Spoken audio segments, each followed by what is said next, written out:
What happens when you mix mercury with aluminium? When mercury is added to aluminum, it forms an amalgam, a mercury alloy. Aluminum is normally protected by a thick oxide layer, but the formation of the amalgam disrupts it. It allows fresh aluminum to react with air to form white aluminum oxide.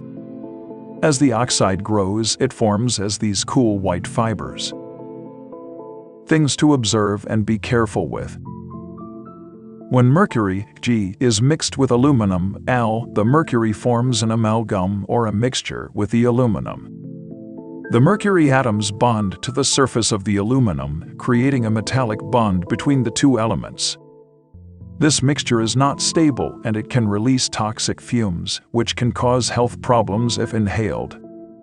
It is also highly flammable and should be handled with caution. It is not recommended to mix mercury and aluminum. Hope you like our video. Please press share the video or leave a comment under the video, and don't forget to subscribe to our channel. Thank you very much.